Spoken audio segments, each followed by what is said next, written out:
Sejam bem-vindos ao canal Hoje na História. No vídeo de hoje iremos falar sobre o dia 4 de março de 1974. Ponte Rio-Niterói. Ponte Presidente Costa e Silva, popularmente conhecida como Ponte Rio-Niterói, é uma ponte que atravessa a Baía de Guanabara, no estado do Rio de Janeiro, no Brasil. Ela conecta os municípios do Rio de Janeiro e Niterói. Seu nome é em homenagem a Arthur da Costa e Silva, presidente durante a ditadura militar brasileira que deu a ordem para a construção da estrutura. A estrutura liga a Ponta do Caju, Rio de Janeiro, à Avenida do Contorno, Niterói. Antes do funcionamento da ponte, era necessário percorrer cerca de 120 quilômetros em estradas ou optar pelo uso de balsas. A escolha do traçado diz respeito ao menor impacto no tráfego marítimo, o custo total menor que outras opções e a ligação aos subúrbios cariocas. O seu projeto foi idealizado por Mário Andreasa, então ministro dos Transportes. A obra demorou pouco menos de 6 anos para ser concluída e foi entregue no dia 4 de março de 1974,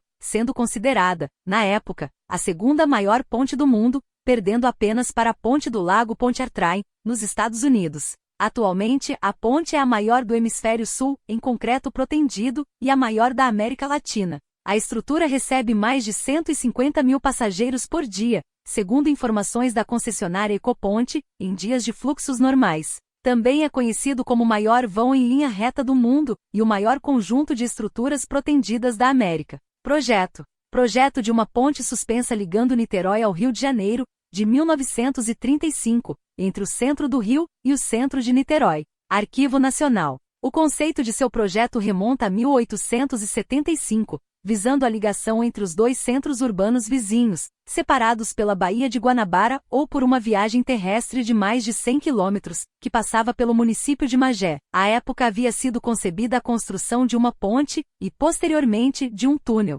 Entretanto, somente no século XX, em 1963, foi criado um grupo de trabalho para estudar um projeto para a construção de uma via rodoviária. Em 29 de dezembro de 1965, uma comissão executiva foi formada para cuidar do projeto definitivo de construção de uma ponte. O presidente Costa e Silva assinou o decreto em 23 de agosto de 1968, autorizando o projeto de construção da ponte, idealizado pelo ministro dos Transportes, Mário Andreasa, sob a gestão de quem a ponte foi iniciada e concluída. O projeto da Ponte Rio-Niterói foi preparado por um consórcio de 2 empresas. A firma Noronha Engenharia, sediada no Rio de Janeiro, preparou o projeto dos acessos no Rio de Janeiro e em Niterói, assim como a ponte de concreto sobre o mar. A firma Howard Needles, também de Bergendore dos Estados Unidos, projetou o trecho dos vãos principais em estrutura de aço, incluindo as fundações e os pilares. Os engenheiros responsáveis pelo projeto da ponte de concreto foram Antônio Alves de Noronha Filho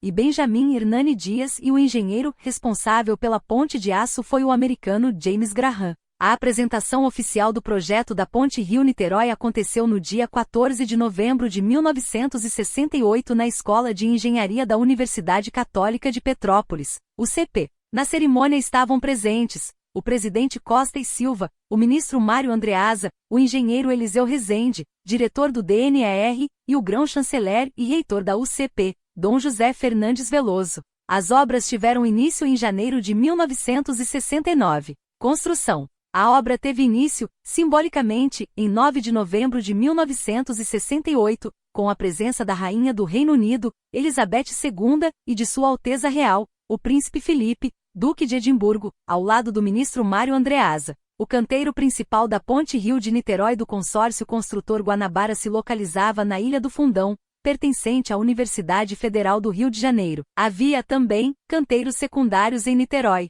As firmas executoras da superestrutura em aço foram Dorman e Long, Cleveland Bridge e Montreal Engenharia. A estrutura foi toda fabricada na Inglaterra em módulos, que chegaram ao Brasil por transporte marítimo. A fabricação final da ponte de aço, com os elementos pré-soldados da Inglaterra, foi feita na Ilha do Caju, na Baía de Guanabara. A montagem das vigas de aço também foi feita pelas mesmas firmas fabricantes da estrutura. O banco responsável por parte do financiamento da obra foi NM Rothschild & Sons. Não foi permitida a participação única de empresas inglesas no processo de licitação da fabricação dos vãos principais de aço. Para concretizar a realização da obra, o ministro da Fazenda, Delfim Neto, o engenheiro Eliseu Rezende e a Rothschild e Sons assinaram, em Londres, um documento que assegurava o fornecimento de estruturas de aço, com um comprimento de 848 metros, incluindo os vãos de 200 e 2 trechos adicionais de 74 metros, e um empréstimo de, aproximadamente, 22 milhões de dólares com bancos britânicos.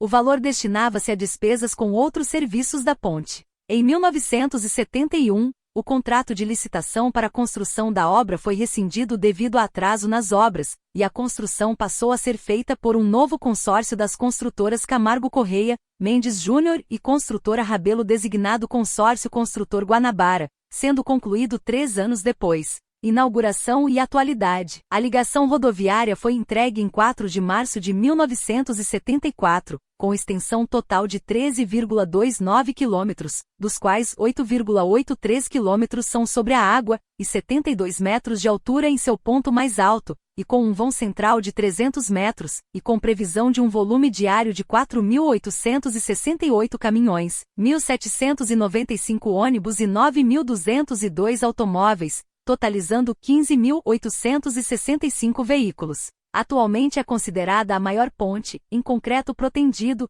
do Hemisfério Sul, e atualmente é a 11ª maior ponte do mundo. No ano em que foi concluída, era a 2ª maior ponte do mundo, perdendo apenas para a Causeway do Lago Pontchartrain nos Estados Unidos. Ela continuou no posto de 2ª maior ponte do mundo até 1985, quando foi concluída a Ponte Pena na Malásia. Na época de sua construção, a sua travessia era gratuita, não existindo a cobrança de pedágio, implantado anos depois. A promessa era que o investimento fosse quitado por recursos obtidos do pedágio num prazo de 8 anos, mas que o usuário deveria continuar a pagar o valor após a liquidação da dívida do Estado. Ao ser inaugurada, o pedágio da ponte custava CR cifrão 2,00 para motocicletas, CR cifrão 10,00 para carros de passeio, CR cifrão 20,00 para caminhões, ônibus e caminhões com 3 eixos e rodagem dupla, CR cifrão 40,00 e CR cifrão 70,00 para os caminhões com 6 eixos e rodagem dupla.